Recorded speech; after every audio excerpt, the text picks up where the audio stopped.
ladies and gentlemen, Josh Middleton. Thanks so much for taking the time, man. I know you're a busy guy. I totally respect the hustle, just seeing everything that you got going on. So thanks for taking the time with me today. My pleasure. Thanks for having me. Yeah, dude. It's cool.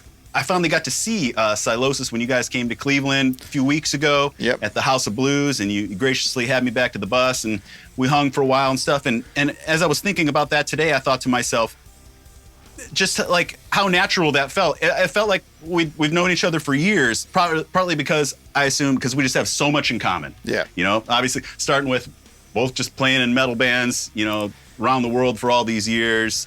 Guitar players that love sick riffs, you know, like a lot of the same bands from stuff like Deicide, you know, Morbid Angel, Cannibal, all that kind of stuff. Our love for production. I know we talked about all that stuff. Yep. ESP guitars, just all that. So it couldn't have been more natural because we just have so much in common. Yeah. Right? My first thought when thinking back to that is, why didn't we even get a picture together? Yeah, that's like, the one thing. No context. We were talking about it at the time, like we should be filming this, or we should not even a picture. People would have loved to have heard so much of the stuff that we talked about. So, and because we didn't think about filming it or even taking any pictures, I did film a little bit of your performance though, which I'll flash on screen here and everything, and that was great. We'll get into that in a sec. But yeah, so and that's why I said, man, let's go ahead and just have a chat like this, and perhaps we'll cover some of the cool things we talked about. And I know a lot of people, anytime that I mention you, everybody's like, oh, dude, he's such a sick riff writer. Love to hear something. You guys do something together. Who knows what that'll bring? But you know, why not, right? Yeah. That'd be cool down the road. But yeah, so your guys' performance was sick. I was on the upper level, so I got just a clear view in there. It looked like you guys were having a really good time. And I know you've been touring like crazy lately, and still have a lot coming up. And like I said initially, I just respect the grind. It seems like you have so much going on, which we'll cover all that. But let's just start with touring. What gave you the itch to kind of reignite things? Because I know you guys, Sylosis. I was surprised to hear this. You guys have been a band since 2000, and then we're going strong for a while. You did a ton of great tours, Kill Switch, Devil Driver, a bunch of Trivium stuff, just lots of world stuff. And then you kind of took a hiatus, and because that was to play with Architects for a little bit, and now you're kind of just reigniting everything, right? And just trying to go full force with it. Tell us a little bit how that's going, how the tours have been, and what's coming up. Yeah. So so we started around 2000. We were kids, like 12 years old, but that's how long the name has been around, and various lineup changes before we even released any music. I mean, admittedly, the Architects thing, it looked like it just went from doing Sylosis and I'm going to join Architects, but just a little bit of, back history. I got to a point with Sylosis where I felt really like boxed in, but I made like loads of these kind of like rules about what the band was, and I got really kind of like burned out, and I put the band on hiatus. We didn't announce it, but I needed to like figure things out for a bit, and I really wanted to. I think one of the most frustrating things is like a lot of our earlier stuff is very like technical, and I'm playing and singing, and then when I'm not singing, I've got to play a solo, and I miss just playing like really fun, chunky, heavy riffs, or like anything that resembled a breakdown. And to set ourselves apart in like the early mid 2000s, when like the metalcore was big and deathcore, we were like, right, no breakdowns, we're going to tune our guitars to E standard, we're going to just rip off Injustice for All, and we're going to go in our own direction. It helped us create our own like unique path, and no one else was doing what we were doing at the time. But all these restrictions, like we can't down tune, we won't play anything that resembles a breakdown, because I think metal is more inclusive now, but I wanted to appeal to the more like elitist crowd, because I'd grown up with like liking all kinds of stuff, super heavy death metal, real true metal with all the elitist guys, but I also loved like new metal and all kinds of other music. So I knew if this is the sort of music that we're going to do, then we need to like make sure the real metalheads know that we're a real metal band. And as you know from that era, like that was a bit more of an issue than it is now. I think people are way more open-minded, and the gates are just open, and it's all good. So anyway, I'd been frustrated. I just wanted to play some fun, chunky, heavy riffs. Was going to start a new band. Architects I'd filled in for a bit before, and I was going to I'd started to regret like not joining when they had asked me, because I just some of their early stuff super heavy, like really just fun and like aggressive. And then the guitarist Tom died, who was a good friend of mine, and they had some touring commitments that they wanted to honor, so I joined them for the tours, and then just, you know, became a member of the band and was doing it for years. But after a little while, I mean, I just around the time that I joined Architects, I just come around to the idea of, okay, maybe I can just like let these restrictions go on Sylosis, like maybe we'll down tune a bit, because we were in E standard and up until 2016. I was like, right, let's do some stuff in D standard, and it won't be that much of an issue. And if something sounds like a breakdown, I don't care. Like, I know what influences me. Like, admittedly, I do listen to like Terror and some Hatebreed and stuff, and I do love breakdowns. But most of anything that I do that's kind of like chunky is like comes from Machine Head, Pantera, or Chimaira, like the kind of like just fun rhythmic stuff that we like weren't allowed to do back in the day, because I was like, no, people are going to think it's metalcore. Yeah. And those boundaries were placed on you by yourselves. Yeah, but just by me. Yeah. I said, it was like just trying to appeal to, you know, like we're trying to go for a more like thrashy thing, E standard, and Justice for all that kind of Bay Area thrash, Testament, or bands like Death, like Symbolic. That was like what we were aiming for at the time, musically. What were the vocals like in Sylosis before you took over? Because I read that you just started on vocals like midway through the band. And was that something out of necessity that happens every once in a while? Like, hey, we need a vocalist. All right, I'll do it. Or had you wanted to do it? No, that was exactly it. Yeah, we had a couple of singers. Before we ever released music, we went through a bunch of singers. But we did our very first record with a vocalist called Jamie Graham, who's an amazing vocalist. And then when we parted ways, because we had built up momentum, we'd been touring, I was like, we can't spend ages trying to find someone who sings really well, who gets on with us, who is going to be fine to tour and not make any money, all this stuff. So I was like, it's way easier if I just do it. But vocally, we'd always had screaming vocals, and we'd always looked for someone, regardless of the music and all the stuff that I was talking about in terms of appealing to elitists and being a thrashy band. It was always like, we need someone that sounds like Phil Anselmo, or someone who's going to be screaming, because we wanted like the aggression to come from the vocals as well. So was that an easy thing for you to just start singing and playing at the same time? No. Yeah. I didn't know how to scream or like much, and playing guitar and doing vocals at the same time is, it's really hard. It's not something that it doesn't come naturally. I have to spend a long time doing it. It's kind of boring. It's like, if I have to learn a new song before we go on tour, it will take me like a good few weeks of just, before I go to bed, just like sat with a guitar in my lap whispering. And it's usually just like a verse riff or something that I can't do. It's when like the guitar is like, and the vocals not doing that. But if I could be playing like 16th note shredding solo, but if it's just on my right hand, it's fine. People think that that's tricky. It's not. It's just doing like a weird rhythm on one note messes me up way more than playing a solo at the same time. But you eventually get it, because it's a whole nother level of practice. If you're just a guitar player and you're practicing whatever, but it's a whole nother thing to sing over it. Not that I've ever done it professionally, but you know, just playing some whatever, Fade to Black or some Van Halen song or whatever. But but it's just a whole nother level of that independence, you know, between playing it to be able to take your mind off it, and eventually you reach that level, and then it becomes natural. But it gives you such a whole new respect for guys like Mustaine and, you know, Hadfield, all those guys that, especially, you know, doing just crazy riffs, lots of different timings and key changes and all that, and having to sing and everything like that. Just, that's why they're the greats, right? Yeah, and one of the hardest things is like playing live when you are trying to be a frontman and trying to like say something to the crowd over a part, or like, let me see your hands in the air, or like, everybody move, whatever it is. You have to like actually rehearse that stuff, as lame as it may sound. I mean, it depends on the part, but sometimes I'm like, I want to say something, but I'm like, this is going to mess me up. So that's interesting. Yeah, you have to think about all those kind of things. And some people, it maybe just comes naturally, but I can't just talk and play. I think like Matt from Trivium probably can. He's like crazy ambidextrous, but no. it makes me think I sing a lot of the lyrics with Chimaira live, just singing along. Like I happen to be one of those guys where, because I love the stuff, you know. I'd do that if I were in Hatebreed. I'd do that if whatever band, Pantera, you know, whatever band, I'd want to sing along. But I do notice there's certain things where I'll start to and I'll be like, oops, that's gonna fuck me up, you know. Can't sing that, you know. But you do get better at it. Like I didn't even realize, you know, over shows I'm practicing it at the same time to get a little better, to be able to go hey, you know. Not that that's super difficult, but I'm sure it took a few shows to be able to do that. That sort of thing. So definitely. Was it a nice break for you to just play guitar in Architects for that while, or did you miss singing and playing at the same time? I definitely miss singing.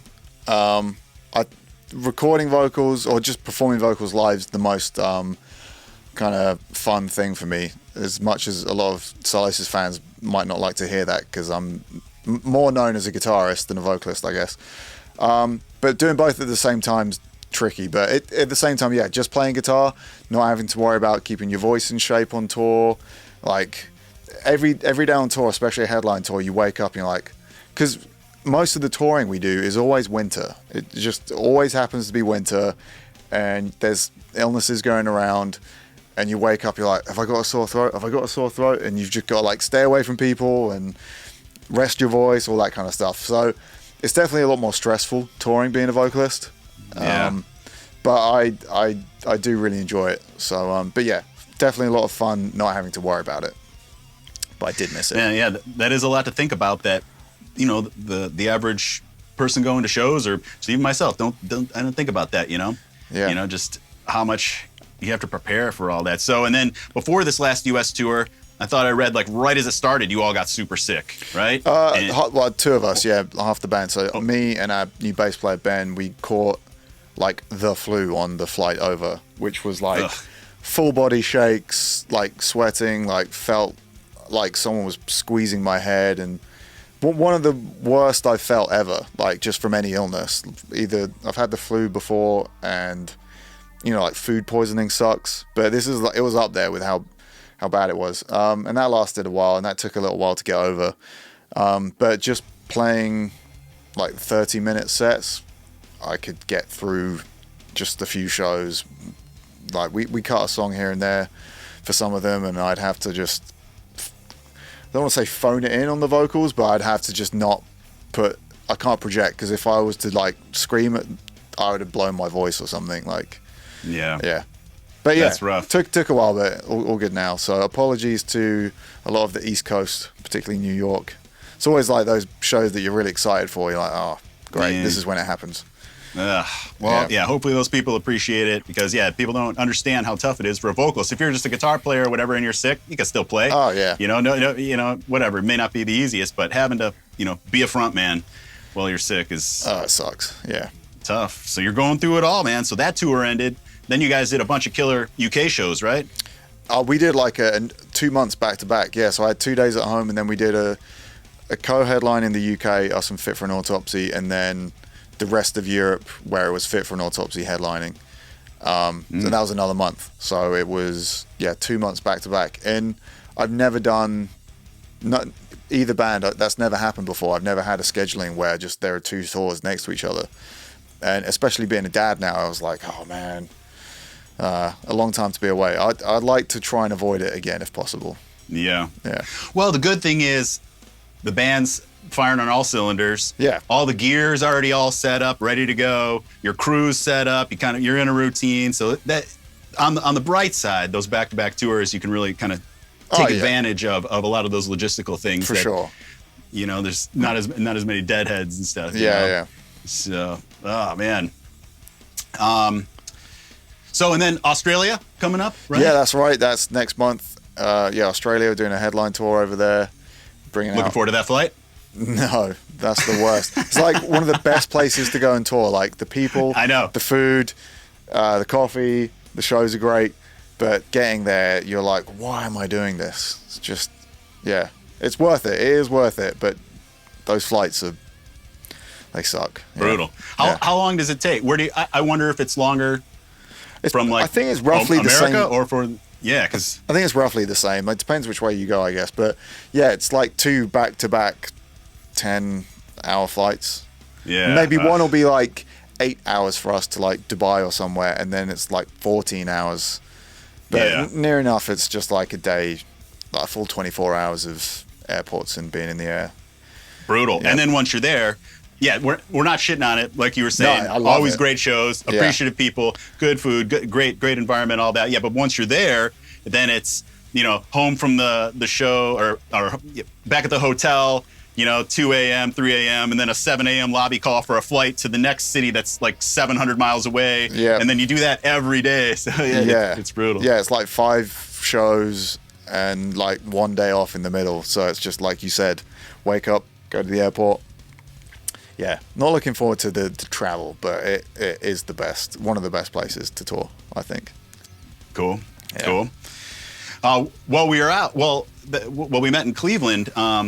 I got to play your JM2. You had just the bus guitar. This is what I always call it. One that sits around that you just jam on and stuff like that. And that felt great. It felt just super close to home. Obviously, ESP. I'm sure so many of the same, Alder, Ebony, EMG, all that. It just felt really close to home. And I know you got to be proud of that, man. Tell us a little bit about how that came about and, making your signature and the things you wanted, what you modeled it after, stuff like that.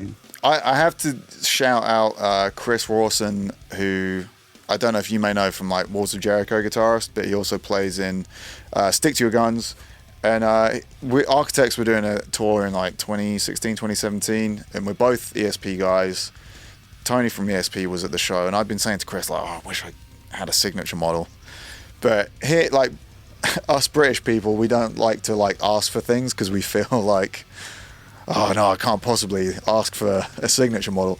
And Chris just goes, hey Tony, you should give this guy a signature model. And Tony's like, yeah, okay, we can talk about that. I was like, yes, thank you, Chris.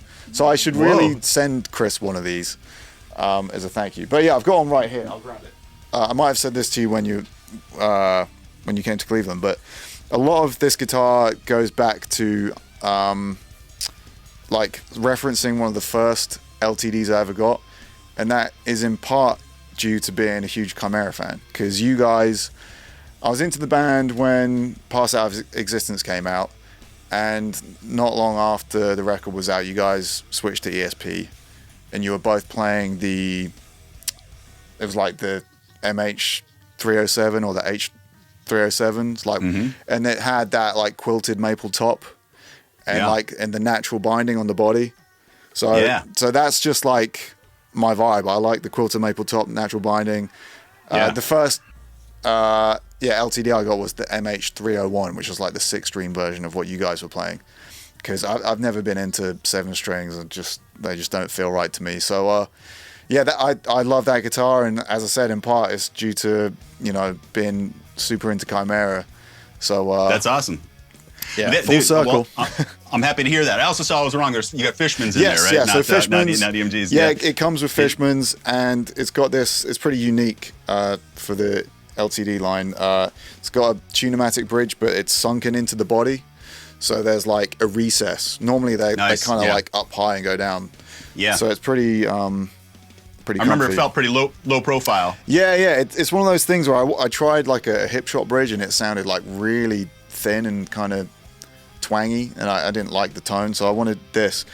What I prefer about this, and I think it's maybe a bit similar to a Floyd, like when you play bridges that are so small and there's just like barely any bridge there and they're low profile, when you're playing live and you're moving around, like I like feeling this part of the Tunematic bridge to kind of just reference where my palm mute spot is. When you want to like feel where you are instantly, and it's just kind of like, oh, there I am. So that's part of it. But yeah, bolt-on neck, that's different to the MH301 that I had as a kid. In the studio when we did our first record, I just took a bunch of guitars with me, and all the guitars I had with older body bolt-on maple necks sounded kind of more articulate for the fast thrashy picking kind of stuff. I never thought of it listening for it in that way. Yeah, I mean, we noticed like when it came to checking the guitars that I had, like the two, one of them's right here actually. I'm not going to pick it up because my headphones will fly out. But it's a Michael Wilton LTD. I had it repainted black, but it's Yeah, older body bolt-on, and I have an M2, which is the same older body bolt-on neck, and those two guitars just sounded the best. And we narrowed it down, and I was like, well, it's probably all those elements. Like the bolt-on thing, people refer to as having like a snappier pick attack, and I think older just suits what I do like a bit more. It's a bit more mid-range than like mahogany. Yeah, sorry, I can get super nerdy and talk about this stuff for hours. I don't know how boring it is for some of your viewers, but yeah. Well, I don't know either. I could talk about it too all day, but what's funny is I'll say again, I never thought of Alder versus Maple or whatever in terms of mid-range and stuff like that. I just wanted to play Alder because it's good enough for Metallica. I want it, you know? So, yeah, there you go. So some people think about it like that too, you know? But so it's interesting to hear. Even when you said about the bridge, I thought, while you were talking there, I thought, so a hip shot versus a tune-o-matic or something like that, he was listening for the tone of that. I would have thought of more of like the feel. Of course, it's all of that, but it was just interesting to hear that. I never thought of it that way. Well, you know? I'm like a super nerdy kind of like producer guy where I reference a lot of those like classic like mid-2000s like Andy Sneap mixes. You know, like obviously he did Resurrection for you guys and like the Kill Switch tones. Like that era of guitar tones is like still to me like my favorite kind of tones. So I'm always like just in the studio just like trying to just get cool tones. Like I've been doing like Kemper packs that I've sold on my web store for years and impulse response packs and all this other kind of stuff. So I kind of just nerd out on like chasing tone.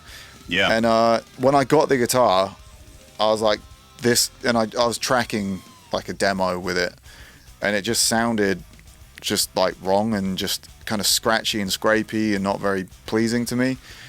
And I spoke to my good friend Nolly Get Good, who's a well-known producer mixer, and I was like, I think it's the bridge. And he was like, what you're describing is the exact same qualities in a guitar that he has. I was going to say but this is him saying this.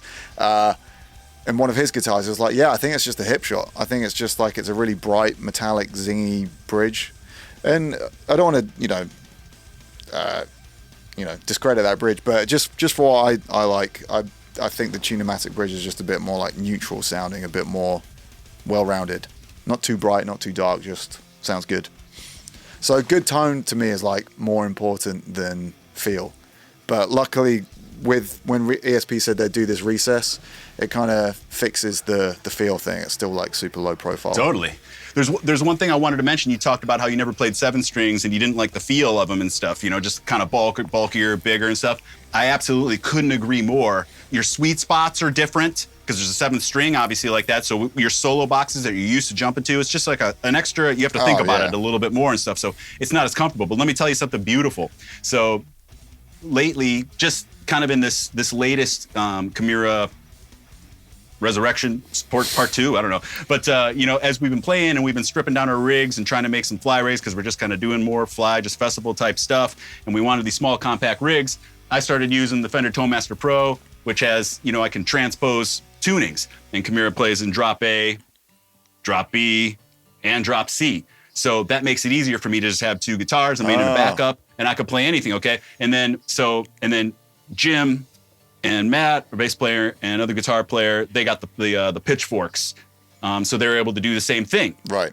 But the beautiful thing is that Matt and I noticed right away is playing the drop A songs on your comfortable 6 string is great because you have the tuning that it's supposed to be, but it's still this guitar you're comfortable with rather than switching over to all of a sudden this bulky thing and having to figure it out and stuff like that. It's just right there for you, but it's transposed. Yeah. It isn't 100% true, but it's 99% true. The transposing technology, I mean. You know what I'm saying? And like good enough. How many songs are you doing? Like 1 or 2 7-string ones, or are you doing more? Yeah. Well, so on this boat cruise we just did, we had some longer sets. So I think each night we probably did a couple pass out songs and a couple drop B songs. So there would be multiple tunings throughout the set. Which one's a drop B? Off the Infection, we have 3 songs on the Infection. Okay. The Disappearing Sun, Try to Survive, and Destroy and Dominate. So, and on the boat cruise, we did Destroy and Dominate and the Disappearing Sun, at least 2 of the nights. So that was cool to be able to do it like that. And now it's kind of just Mark and I have been talking. It's kind of opened things up for us in terms of like, well, since it's this easy, we don't have to have 6 guitars on stage. Perhaps we could just start playing more of that stuff, more from Pass Out and things like that, which I think people want anyways. We almost avoided those just out of lack of convenience. Yeah, I mean, but part of like I was talking about feeling confined with Sylosis, and we were known as this like band that plays in E standard. And like fans kind of latched onto it, and we kind of wore it as a badge of honor, because if you play an E standard, your riffs need to be good because you can hear all the notes, Totally. But I didn't like it when I go see like Sepultura live and they're playing all the stuff on a Rise down tuned. So in my head, I was just like, we're stuck in E standard because we're not a big band. We can't afford to be flying like 4 guitars each, like a E guitar, a backup in E, then a different tuning, then a backup. Like, we're just the tour we did with Lamb of God back in the day in the US. We were like, I don't know. I won't talk about how little we got paid. We were very grateful for the tour, but I'm just saying we couldn't afford to like take all our guitars with us. So I was just like, we are just stuck in E standard because I don't want to play old songs down tuned, even though we're playing them E flat now. And yeah, I couldn't see a way out. But yeah, now with all today's technology, like you say, like the transpose stuff, yeah, it's great. Totally. Yeah. I mean, well, again, it still isn't totally true. So I would rather just have an amp and have a ton of guitars or whatever. But yeah, for convenience sake, this does the trick. Job. Yeah. I'm telling you. Yeah. So no problem. Just wanted to take a sec here to mention that I've become aware via YouTube analytics that almost 70% of you guys watching my videos right now aren't subscribed to the channel. So I'd like to take this opportunity to ask you to consider go ahead and doing so. Just hitting that subscribe button. It's free, quick, and easy, and is a big help to me. Really helps me do cooler things here on the channel, which in turn makes better videos for you guys and more videos for you guys too. So again, if you wouldn't mind, hit that subscribe button. Now back to the video. You talked about production and how a lot of your mindset about that plays into your guitar choices and things like that. Let's talk about that. You were a guy on the early Sneap forums, right? Yeah. Loved Colin and stuff, and now you're doing it yourself. You're building the brand new studio right now. Yeah. You got your MDL audio, all that kind of stuff. So just really impressive that you're able to make all this happen while fronting a band, writing, touring, all that kind of stuff. But a lot of these videos you've been putting out lately are just sick. Not only the music, but the production, everything. Everybody's got to check this out. If you haven't seen it, check out the what's the website? mdltones.audio. mdltone.audio. That's it. Yeah. And you got the ultimate heavy drums and just some of those like Cannibal and Deicide sounding riff stuff you're putting out, just fantastic. So talk about just diving into that and how your production journey started. Were you recording local bands? Have you done any major releases that people would have known about? So I haven't done my discography isn't huge, but it's mostly like my own stuff in like both bands, I guess.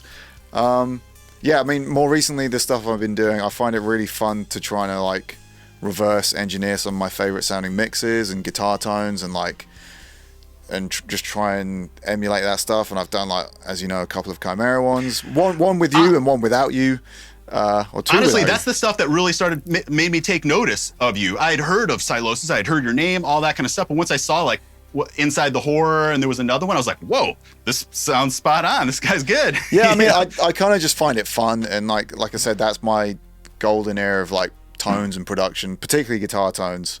I think modern production now, you can get like fatter, fuller mixes than people were doing then because there's modern techniques now. But to me, the guitar tones in that era were just like so great. And I feel like guitar tones aren't quite as special these days, and they're just like kind of mid-rangey and kind of, I don't know. I don't get excited by many new guitar tones. There's definitely people doing good stuff, but it's a more rare thing to impress me with the guitar tone these days. But yeah, so I guess I started off getting into it just because I wanted to be able to record demos, and I like to be able to show my demos to the rest of the band so they can just, I don't have to explain it to everyone at a practice, and they can get a feel for the big picture of how it should sound. Because you know how it is when you have like a riff that's really like simple, it could either sound really boring or it could sound really cool. And if you can demo it in a way where it sounds like finished production and it's going to excite people, they'll be like, oh yeah, this is cool. Whereas if you just showed someone like the riff to walk, or like, this is my new riff, they might be like, eh. Right. So yeah, there's an element of that. And I just started off getting into, you know, I was always a fan of good sounding records, and I'd always notice Andy Sneap, Colin Richardson on all my favorite sounding records back in the day as a kid. And then I realized Andy Sneap had a forum, and I just lurk on there and try and pick up tips and stuff and trying to emulate his mixes. And then I recorded local bands, smaller bands. I did the first 2 Sylosis EPs. We just did them in 2005 and 2006. We just recorded them as demos to send to labels, and then we found a small label in the UK who released them as EPs. And yeah, I wasn't super confident in what I could do then, and I didn't necessarily pursue it as a full-time career, but I feel like my mixes got a lot better in like the last 10 years. But I did a lot more kind of like producing stuff, but have someone else mix it. But then when I got like a new set of speakers, like new monitors in the studio, that made all the difference. Like just paying more attention to speakers, room treatment, the room you're in. It's a lot more, I guess, expensive and boring, but it's way better than looking for the new plugin that's gonna, as you know, this stuff as well. Like, you know, everyone's like thinking about the coolest plugins that are coming out and how am I going to get the best tones. But realistically, your listening environment is way more important, and I didn't put enough emphasis on that. But yeah, so I did the last 2 Sylosis records, mixed them, and in Architects, me and Dan the drummer sort of co-produced those records. I do a lot of the tracking, track all the guitars, track our bass player, handle like sending all the stems to Zach who mixes stuff, and pre-mixing all. There's about like 1 million tracks, and as a mix engineer you hate getting sent millions of tracks, so I try and condense everything down to like the bare minimum, because otherwise I'd be sending him hundreds of tracks of synths and stuff in Architect. So yeah, I've done all sorts, and more recently there's a band called Neckbreaker from Denmark who I just mixed their new record. You would probably love it. Very old school kind of death metal, but with some more modern influences. And they're kids. They're like mostly still teenagers. Maybe like the oldest one's like 22. And they told me that they did the record to like no click. And when they told me this, I was like, oh man, this is gonna suck. I don't know what I've agreed to here. It's probably just gonna be really like messy, and I'm not gonna be able to make it sound good. It's amazing. Like, the guy who produced it like nailed it. The drum tones, the performances, captured it amazingly. So my job was super easy. And they're such good musicians. Like when I say that it's just them playing live, no edits, well, maybe there are edits, but it's not tracked to a click. Yeah, amazing musicians. That's really good. And then this band, Harriet, I co-produced their record. It was mixed by Will Putney. Yeah, so I don't pursue it as like a full-time thing, and I think I said this to you as well. Like, in all honesty, I don't have the patience to be like a full-time producer, because I kind of know what I want, and if I'm one of those people that, especially if I'm tracking guitars, I just want to be like, give it here, I'll track the riff, which you shouldn't do. But and I don't do that, but that's what like I'm fighting the urge to do when I'm sat in front of the computer, and I'm just too impatient, I think. And I don't think I've got the right personality to produce, but I love mixing. I'll mix bands all day because I can do that on my own and be in my own little world.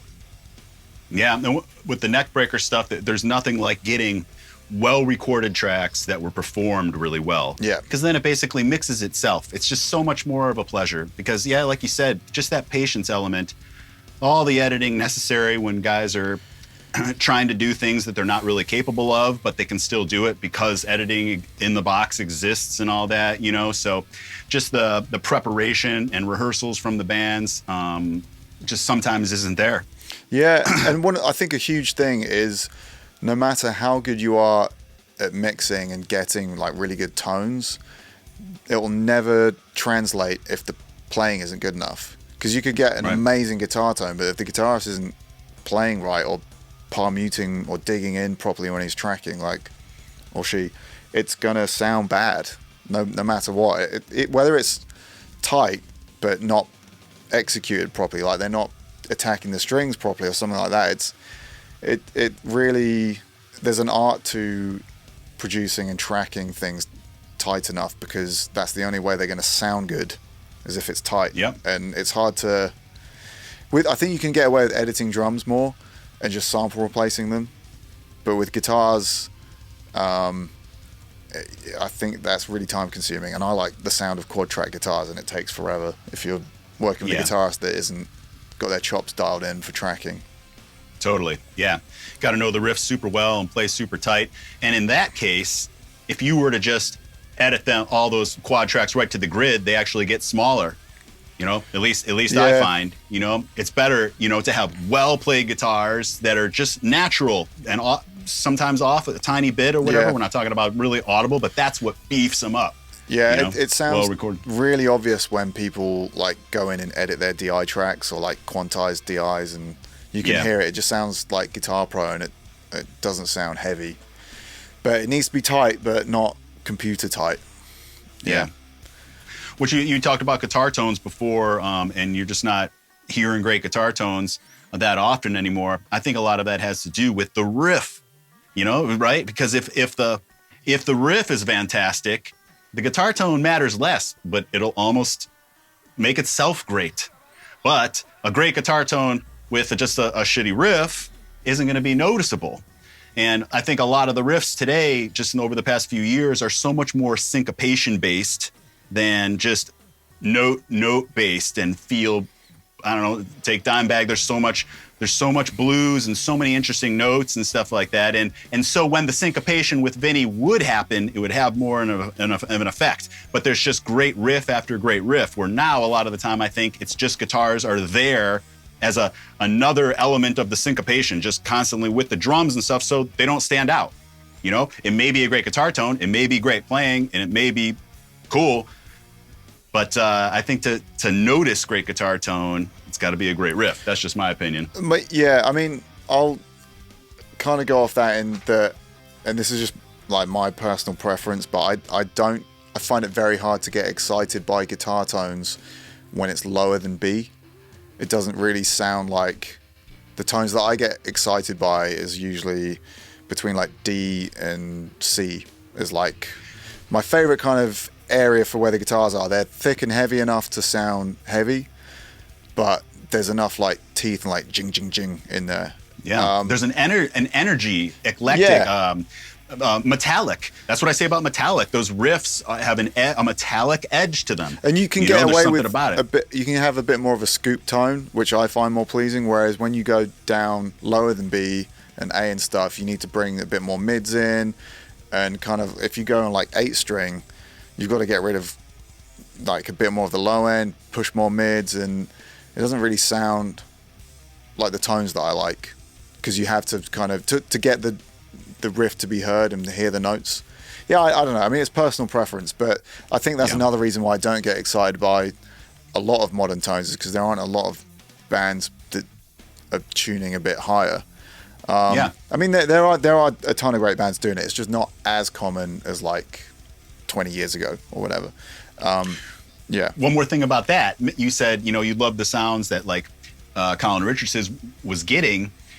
To further my point, again, just my opinion, but think of those records, Carcass, Machine Head, and stuff like that. They were great riffs, great songs, and so and on top of that, of course, they spent a lot of time getting those great guitar tones and then mixing them well and everything like that. But it's just that combination of all of that work, all that effort, and all that skill to put together to make that memorable stuff that so many of us fell in love with and worshipped back then, and now, you know, take a lot of inspiration from. I mean, I know that Machine Head retrack guitars for the More Things Change like maybe 3 times or something, like quad track the whole album again and then again or something. I don't know if it was the tone or what, but I mean, that guitar tone's amazing. I think there's an element to I mean, those records again, like you could punch in, but it's to tape for the most part, a lot of that stuff.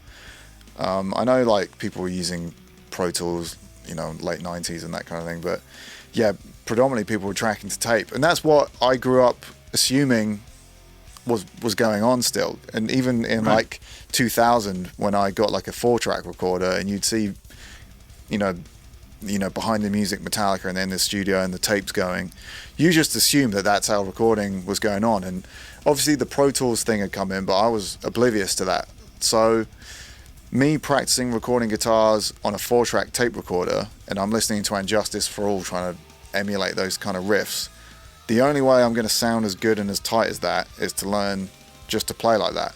And any kind of noise that I'm making and not being able to control the gain of the amp, I need to learn how to do that with my hands. Because I didn't even think that a computer, I could edit that shit and just chop it all up together. So growing up in that mindset of thinking like, I'm going to be recording to tape, if I want to sound like Injustice for All, I need to practice where I could play a song front to back without making a single or any mistakes. Yeah. Whereas preparation. Now, yeah, and I'll admit I don't necessarily record like that now, and I post videos that I put on YouTube, and a lot of those demos I'm kind of writing them as I go. But you'll see my guitars like they're chopped up, so I'm not saying that I don't do that in the studio, but I think growing up in that era of not realizing that that's how people were starting to track and chopping things up and editing them. As a guitarist, put a lot more emphasis on, putting the work in to be able to play that stuff for real.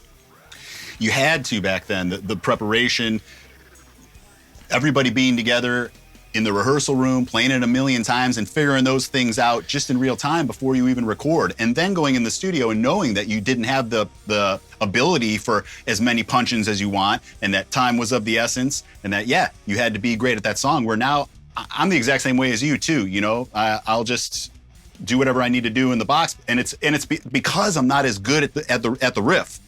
You're just coming up with riffs as you're going and writing as you're going. So you're not nearly as good at it, or have worked it out or thought it out and thought about those little and stuff like that, like you would have in a rehearsal room kind of back in the day. And I think that has a lot to do with the change. And I'm not trying to sound like a get off my lawn old guy or whatever, but I mean, these are valid explanations, I think, for how guitar tracking and tones and everything has changed over the years, for sure, and recording in general. Exactly, yeah. I mean, it literally, just how it was. Like, in the mid-90s, it was just... I mean, I remember the first show Sylosis ever played was a Battle of the Bands, and we won the chance to go record in the studio for a day, like a local studio. And we recorded like 4 songs, and we were, 13, 14 at the time. And I remember giving the guy there like a Pissing Razors album, who Andy Sneap mixed their stuff. And I was like, I want it to sound like this. And he was like, oh, that's like, those are drum samples. That's not the sound of like a real kit. I was like, oh. And then I realized just the amount of time and effort that goes into making a real record that sounded good. We'd never be able to afford like the budget to do that. So it would be way easier if I don't know what I'm doing, but I have all the time in the world because I'm a kid. That's why I got into production, so I could record our demos ourselves. So the first demo we did, which is an EP we put out called Casting Shadows, we recorded drums in a proper studio for one day. That's all we could afford. And I did the rest in my bedroom at home, had my amp in the room with me. And I didn't know what I was doing, but I was able to figure it out. And then the next EP we did, I bought a bunch of mics, went to our drummer's house, mic'd his kit up, sample replaced it. And but yeah, like that part of why I got into production, another reason is just because I didn't trust anyone locally. Like the local guys in the studios weren't metalheads, so I can't go into a local studio and hand them like a Chimaira record and be like, we want it to sound like this. They'll be like, okay, I'll try.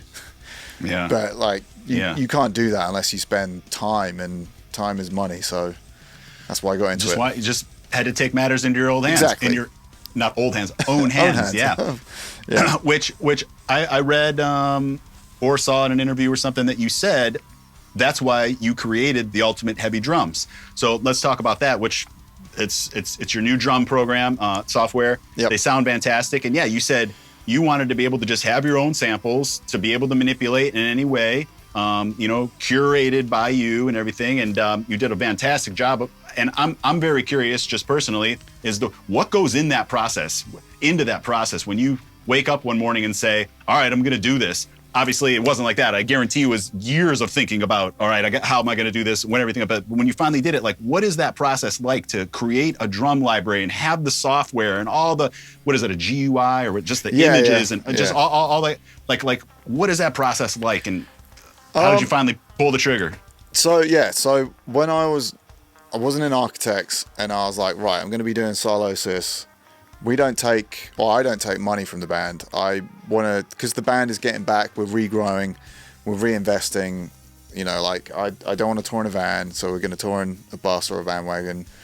We want to be comfortable and we want to, grow the band. So any money we make, we're going to put it back into the live show, that kind of stuff. Anyway, so I was thinking, architects, I was on a monthly salary, and I was like, right, I need to do some stuff outside of the band. As I said, I'm not really one for recording bands, and I need to think of things I can do to earn money and support myself and things I'm interested in. And my first thought was, I'm going to release a TCI pack, which is slate trigger files. So it's what is now you may know, but your viewers may not. It's the industry standard drum program made by a guy called Stephen Slate.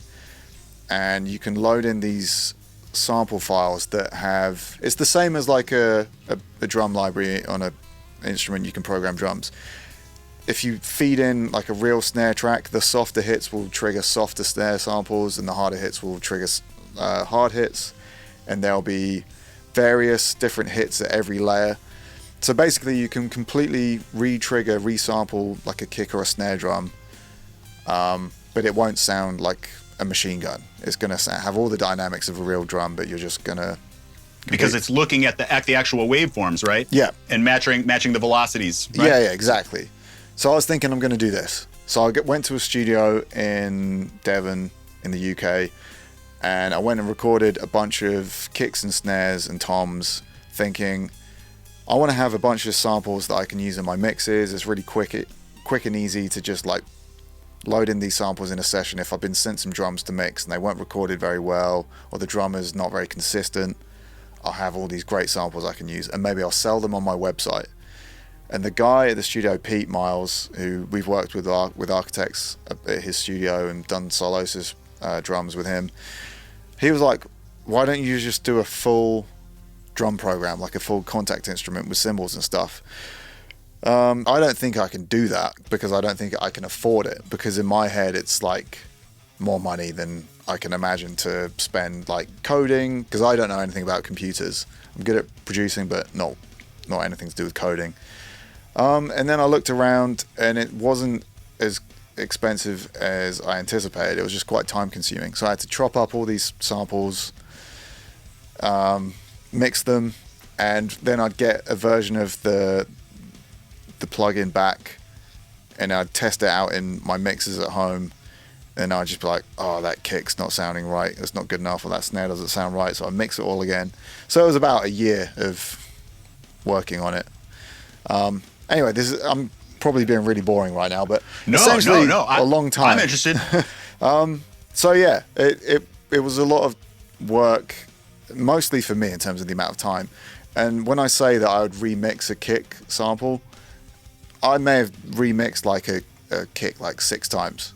He'd send me the plugin, I'd get an update from him, and I'd program some drums, test it in the mixes, and if it wasn't sounding right, I would just mix it again.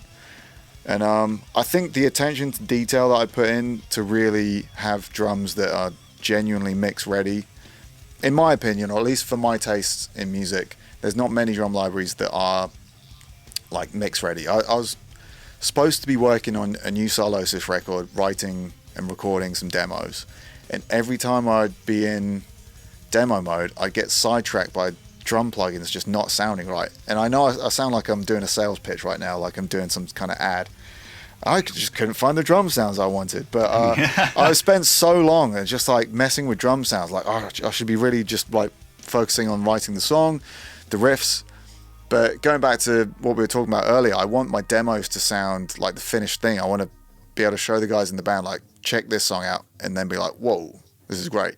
And if it sounds like the finished thing, people can get more excited and see the big picture a bit more easily. So For sure. that's part of why I'm like obsessed with the demos and the Ultimate Heavy Drums plugin sounding like a finished record. I want it to sound like a finished record, and there's a lot of drum plugins that felt like, they're close enough, but they don't sound like what you hear in a full mix.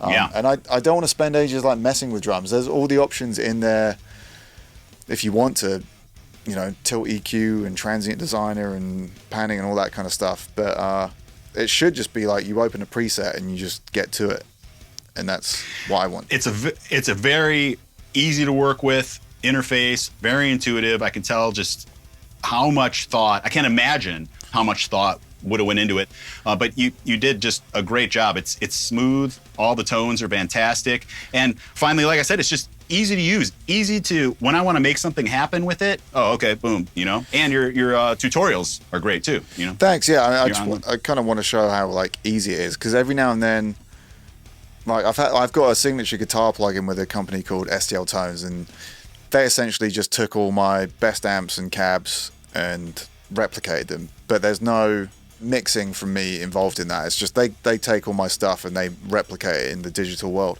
But I'd be doing demos of my guitar tones for that, and every now and then I get comments from people like, well, mine doesn't sound like this, as if like I have a special version of the plugin just for me. It's like, no, it's meant to sound like that. So every now and then, like, people on the internet, they kind of like they don't believe that what you're saying, like, this is how it sounds out of the box.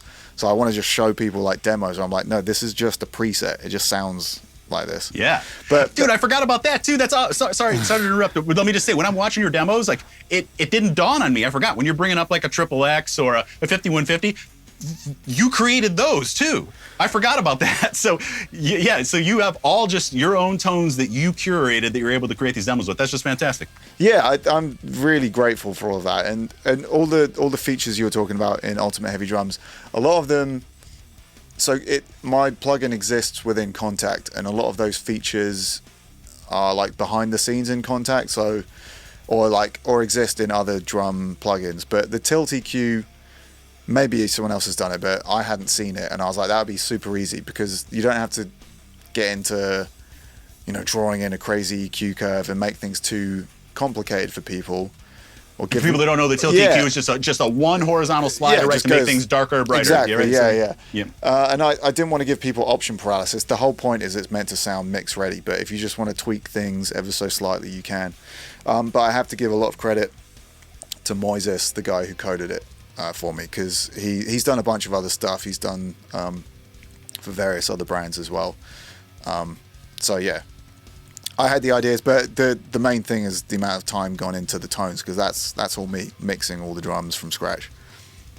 Well, it's really impressive. You did a fantastic job with that. I recommend everybody check that out. Anybody who's wanting to just create demos at their house, or you just have mix-ready, fantastic sounding drums ready to go, or for full-blown productions, whether you're adding in those samples or just setting them up for songwriting. It's just a great instrument. Thank you, man. Thank you so much. That's, as I said, that's actually how it started. The initial idea was having samples that I would use in my own mixes when I'm mixing a band. So I like to blend in one-shot samples on the hardest hits, and when you're doing a full record and you've got like your real snare track, then you've got another sample that's adding maybe a bit more sustain and ring, and then you've got like a beefy snare track, and you have to phase align every hit. I was like, if I can just make these TCI files that I can just load in and it's all done for me, it's going to save me so much time. So those are also available with the plugin. So the whole point is you can use these sounds with real drums and replace your real snares or real kicks in a mix, as opposed to just using like the MIDI instrument. Because for me, I wanted to save myself so much time, like phase aligning snare hits, because lining up samples is so time consuming. And like a rim shot, when a drummer hits a rim shot, the waveform's like a different shape to a softer hit. So you might have like a one-shot sample you're using, but it instantly goes out of phase depending on what type of hit they're doing. So I'm getting super nerdy. I'm sorry. Well, yeah. No, it's great. You've put in all the work. Now everybody else can enjoy the benefits of that. That's so the point. Thank you for all that work. Let's take it into all the promotion you've been doing for the drums. It seems like you just have videos coming out for MDL Tones all the time and Ultimate Heavy Drums all the time and stuff. And talk about a little bit about your YouTube journey. It seems like it's exploded. You're over well over 50,000 subs.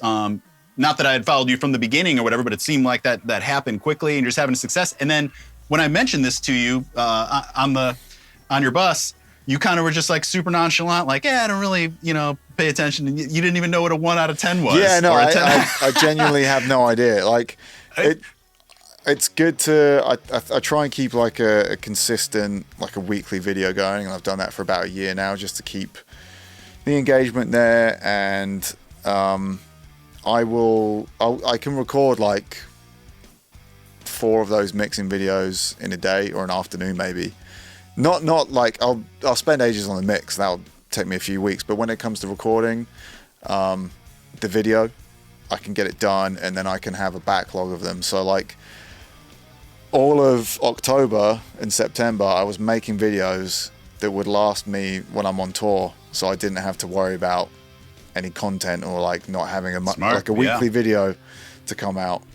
Yeah, it's kind of, I mean, to be completely honest, like MDL is my job. It's how I support my family. That's like my main source of income.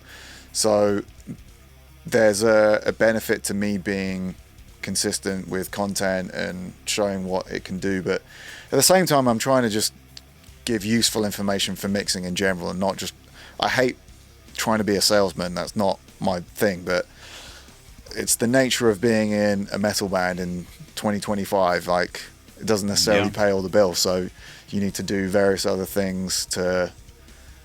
Well, and you've created a product, and if you don't sell it, nobody will. Exactly. Unless you hire somebody to. So you got to talk about that stuff. But you do it in a classy way, and all of your videos just provide a ton of value, and that means a lot to people, I think, and is a big contributor to your success because people see that, the authenticity, the value you provide, and stuff like that. And keep it up, even if it's just something like it's just another promotional tool. I just make a video here. I mean, I just find that stuff fun. Like, genuinely, one of my favorite things to do is just record demos and like a minute-long song in the style of this band or just something for fun, and just try and get the mix sounding, either replicate one of my favorite album mixes or just make something that I think sounds really good.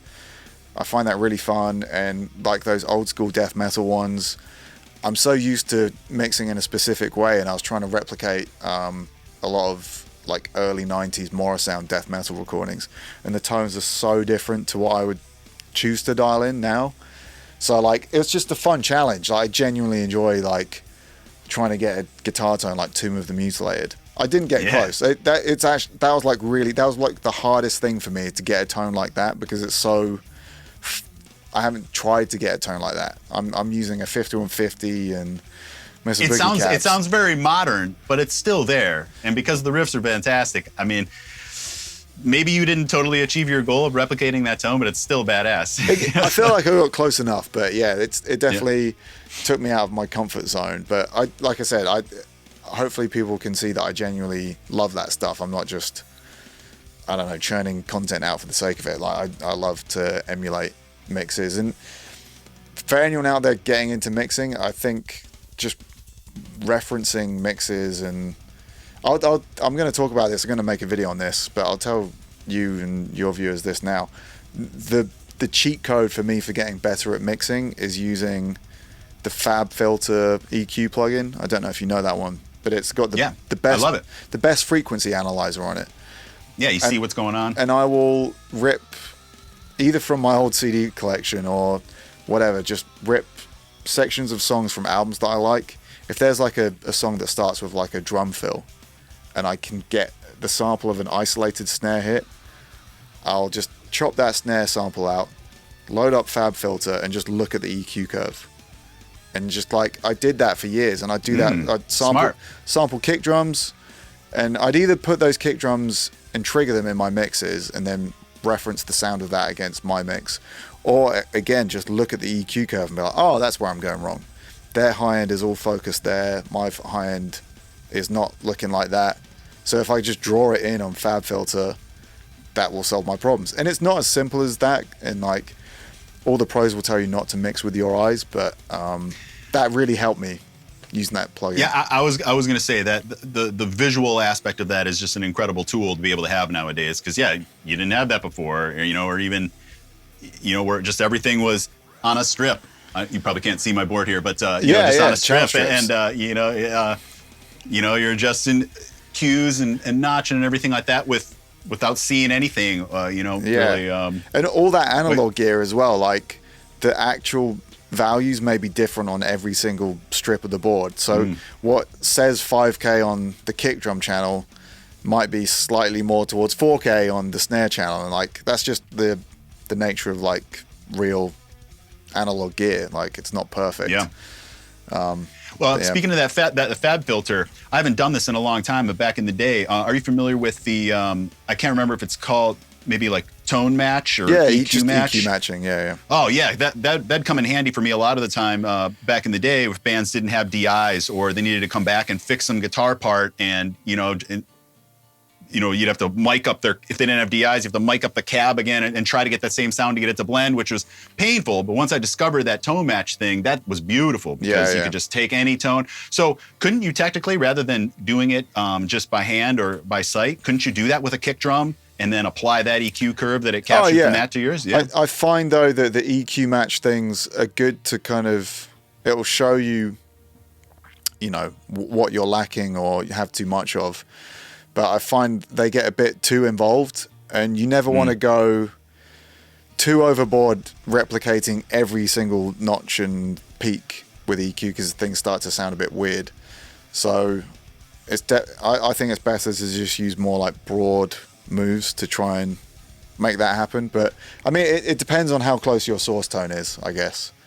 Yeah. If you EQ match something that's not remotely close to it, and it'll just go crazy. And I don't know. I don't like using an EQ match, but it's definitely a useful tool. I have done it a lot when referencing, but I'll kind of just look at what it's showing me is different and then just try and do it in a less way. Everything you just talked about there, the only way to learn that stuff is through experience. Yeah. Experience what you like and don't like. And I mean, you can even, I remember, again, I haven't done this in a lot of years, but you can even, adjust the value of the amount of separate EQ points if you just wanted to be more broad and only have like 4 points across the entire spectrum, or if you wanted 32 of them or something, it could be a lot more of that. And one final thing about that is, you were talking about rooms before, and I just agree how important that is to learn your room. And when it comes to things like that, like surgical EQing and trying to match tones and stuff like that, it could sound totally different to you from one room to another, or with different speakers and stuff. So knowing your room and how it's treated and spending just a lot of time there listening to a lot of mixes as reference points, like of bands you love and stuff like that, train your mind of how to hear music and what maybe some of the insufficiencies are, or things that are too loud, or, balance issues, all that kind of stuff. You're just able to make such better decisions when you just spend a lot of time in your room and learn what your room sounds like and how music is going to react within it. Yeah, 100%. Like, as I said, to me, that was like my biggest leap in getting better as a producer, was buying some good quality speakers and then making most of, I don't have all of them up in this room because this is kind of a stopgap, but all the panels and just treating the room as best you can makes your listening environment is the best. And I was also trying to mix on headphones, bad headphones, I should say. Yeah. Only if you have to. One last thing about that, just a quick side note. What are the monitors you like? I have a pair of Adam S2Vs. Nice. And I've used them since 2017, maybe. Cool. I'd like to maybe check some other stuff out, but I'm just really happy with them, very used to them. Yeah. Ben from Spider Studio, he likes Adams a lot. Oh, cool. He's so we mix on those a lot. He liked a lot of the Tannoy reveals. Obviously NS10s, we've had all the studios across the years and stuff like that. So, But you said this studio is kind of, I forget the word you used, a midway point or something, but you're building a brand new studio. Yeah, so this is like, it was the living room in their house we just moved into, but we're using. So this is your new house you're in now? Yeah, this is your new house? Yeah, I moved like 4 months ago, literally a few roads over. Like I could walk there in a minute. But yeah, I'm next to like some woods, and it's just a nice, quiet bit of road. I'm a recluse when I'm not on tour. Right. So yeah, there's I don't know the square footage, but a double garage with like a workshop off the back, and it's almost like a control room, live room already there. Yeah, I watched your video on that. Yeah, I could see how fun it's going to be, but how much work has to be done. Yeah. But it's totally customizable. I know it's going to transform immensely. I've just had like planning permission approved because it needs a new roof, and I want to get a bit more height, which would be better for like the rare few times when I might record drums in there. I'm not looking to record like other bands really, but I might do some stuff now and then, or maybe we'll do some Sylosis stuff in there, and maybe rehearse. But yeah, so that's going to be time consuming.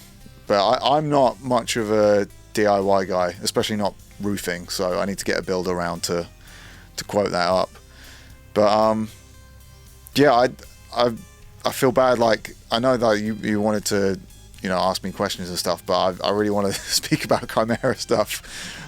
Just because I'm just a huge fan. I always please shoot. I always give credit where credit's due, and I think Chimaira is definitely not a small band by any means, but I always bring it up for like newer kids who are into heavy music. Like, if you take us, our drummer is another band called Bleed From Within, and Malevolence from the UK. Like, we're all like a huge Chimaira fans. Like we did a bus share last year where it's like us and Malevolence, and then our drummer Ali, who's in Bleed From Within. We're like all in the back lounge, Impossibility of Reason every night. Yes, awesome, man. But yeah, I'm honored. It's a huge. For me, that was like such an exciting period because I was a new metal guy, I got into heavy music when I was like 10 or 11, and it was like Life Is Peachy by Korn, and then Follow the Leader came out, and it was a bit more polished. And I was like, I don't know about this. And then Slipknot came out. I was like, okay, now this is heavy. Mm-hmm. And then started getting into like extreme metal because Mick and Joey would talk about like Morbid Angel and Cannibal Corpse in interviews. I was like, all right. So I went out and bought Blessed Are the Sick and Domination and all that stuff. But yeah, I remember I was working as like a Saturday kid, like just a weekend job when I was like 15, 16 in a local music store that just sold like punk, metal, hardcore music, just CDs, and then a rack of black t-shirts that was probably all fake, what's the word? Fake merch. Like bootlegs, yeah. Of like Metallica and Slipknot merch. But anyway, I remember like Pass Out of Existence, I got that in like a few days before it was released, and my boss would always let me like just buy a new record a few days ahead. And I remember getting Pass Out of Existence and being like, this is amazing. This is like, it was still like the new metal era, and you could hear tinges of that, but I could hear all like the death metal kind of stuff. But then when Impossibility came out, it was like, yeah, like we would listen to that record like every night. We'd all meet up on a Friday night and just drink and just sit around in our singer's bedroom, and that was a very I don't know, like a pivotal moment. Like obviously all those bands in the US at the time, the new wave of, which you guys or Mark coined the term. I didn't realize till recently. Maybe I watched one of your videos, or maybe it was with Mark where that came about. But we put it on the back of a shirt. The initials, just like in the Iron Maiden font. You know. But then that caught on. Of course, when all our bands, Killswitch, Lamb of God, Shadows Fall, God forbid, all that kind of coming around, it was this kind of like movement. Is there more footage lying around of the Impossibility of Reason? Because I remember you guys posting like the little webisodes before the DVD came out, and I feel like there was stuff in some of those videos that didn't make it onto the DVD, and I'm such a sucker for watching studio footage, especially a very humble studio that ended up having such an amazing like production on it. Yeah, dude. I tell you what, I I don't think it's my place. I did just recently come across a large folder of all sorts of that stuff that you're talking about. Clips from like the Dehumanizing Process DVD that maybe, just didn't make the final version. Because Todd Bell, our cinematographer and great friend, was there with us the entire time. So just think of, a couple months of filming all day, every day, and then packing that into a whatever 90-minute DVD. So yes, there's tons of stuff. So I'm happy to share some of that stuff with you, but what I was getting at is I don't think it's my place to like put that on YouTube. So I can't do that. For people that would like to see that, I can't. But maybe if I brought it up to Mark, I do have little. I'd have to find this, but I do actually have like little just clips that I took myself at Chapel recordings with Colin Richardson while we were mixing that. Chapel Studio. Chapel. So we did the last Sylosis record there. I didn't realize you had mixed Impossibility there till we had left. We were just looking for a studio that had a really big drum room. We just did drums there, nothing else. Okay. Because obviously it's an old chapel, like a huge building, and it had a really good drum room in it. But I don't even remember there being a drum room when we were there. In fact, it's huge. Probably 5-6 years ago or something, I happened to like look at their webpage and it's totally redone from when we were there. There's also a few different mix rooms. Yeah, there's a couple. I could be wrong, but from what I remember, it was almost just like a house. But they said it was an old church, but it was just like a house. And in the living room, there was a huge SSL or something, right. and that was basically the only place where music happened. I think the chapel was like the live room was always there, but there was like a separate mix room, and you probably, because you were just mixing, it was a separate building, so you were probably just in that one, because they gave us like a tour, and I remember seeing, I think it was a video like on your website when you were mixing with Colin, and I remember it looking like a small like white room with like countryside out of the window or something. That's what it was. But yeah, I'm just a sucker for watching like studio footage. Of course, a year and a half of the life of Metallica. Also, dude, that's something. There's I don't know. I mean, you must know this, but there's like a famous drum sample from, I think it's from the Impossibility of Reason, that has worked its way onto probably every Colin mix. I don't know.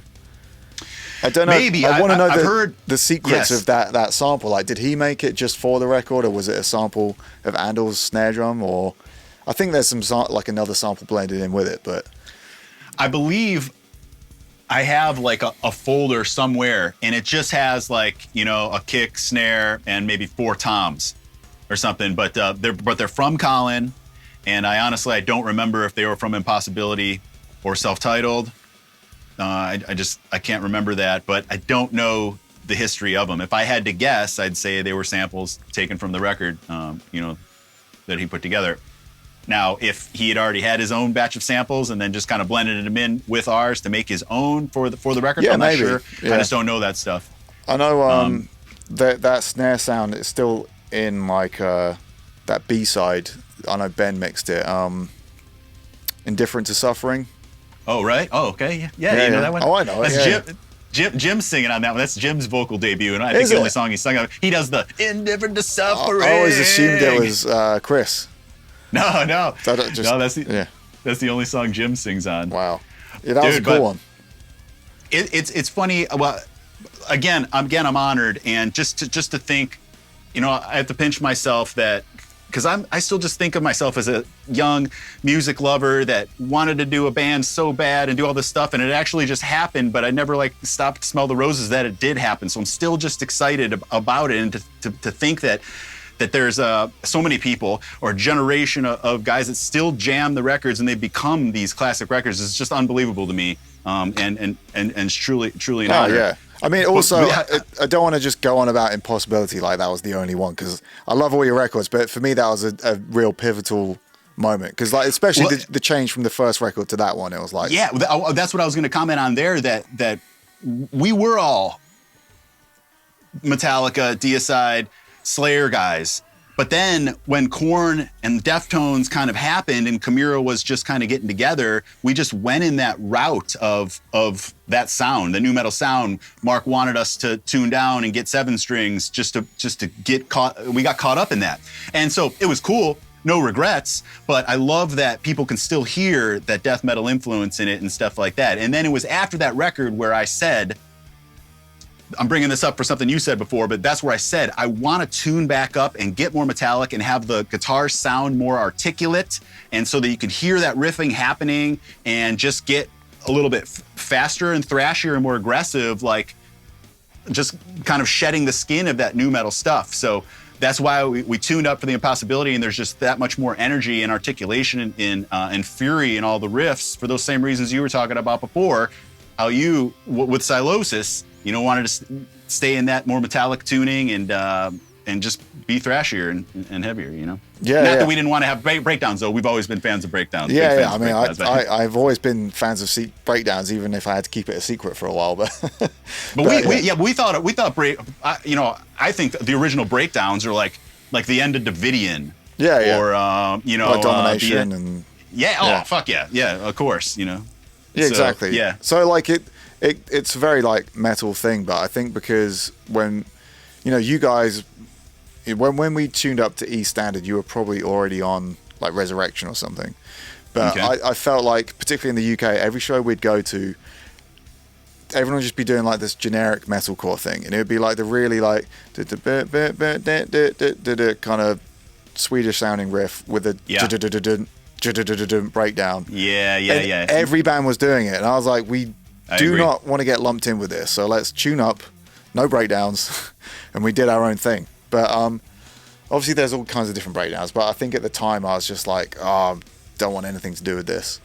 100%. But yeah. Did you know Chimaira did some recordings at Morrisound? No. That's amazing. The original Morrisound, or the original Morrisound, yeah. When we went down to record Resurrection, my like timeline of this is probably skewed, but I think that we went down to Audio Hammer to just do like some demos with Jason Sukoff and Mark Lewis, just to see if we wanted to work with them, because we had been working with Ben Schigel at Spider Studio for so long, but we wanted to try something new label. Andals was back. We just had this feeling like, let's try something new. Sukoff was doing a bunch of awesome stuff. Mark Lewis at that time, you know, so he was real hot, and we're like, let's go check it out. So we went down there just to record 3 songs, 3 demos for Resurrection, and it was suggested, probably by Sukoff, like, why don't we go do the drums at Morrisound?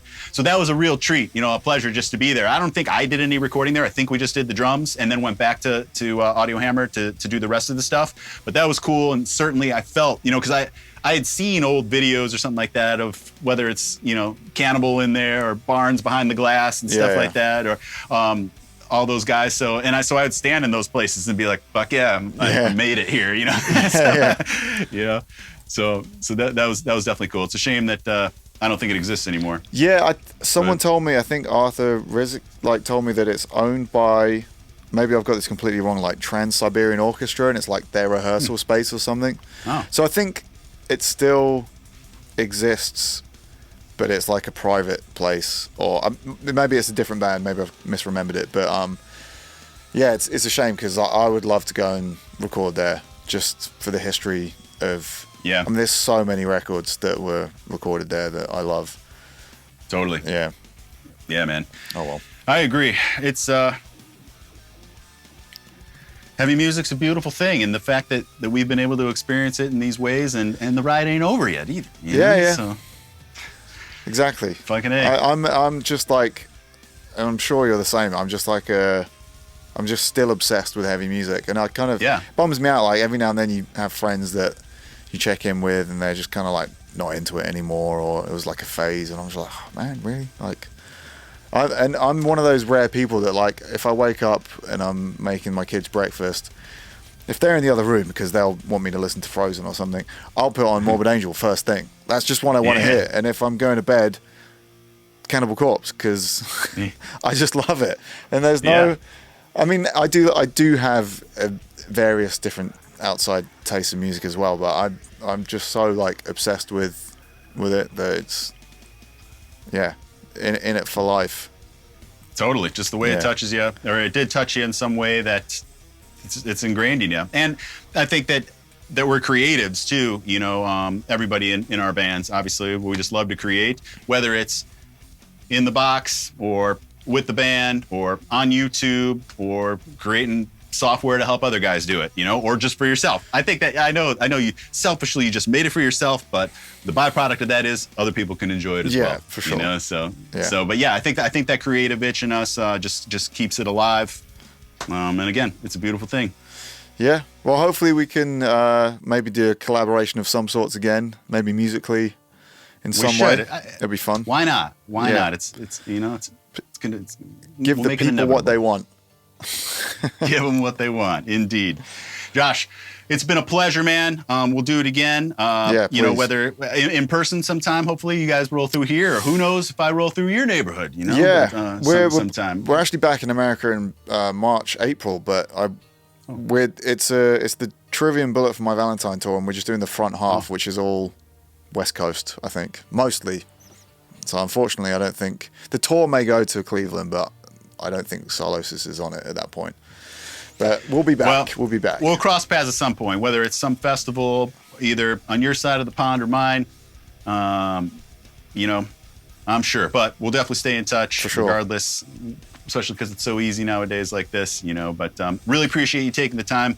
Again, I'm just impressed with your grind, your hustle, and how busy you are. So I know, you said you're putting your kids to bed before this. That's why we're starting at this time. So I got 2 kids myself, and so I know that trying to balance it all and make it all happen. And just really appreciate it. And I hope everybody watching here today will appreciate it as well. Thank you very much, man. Thanks for having me. Thank you, brother. Good luck out there too. Thanks, man. See you soon.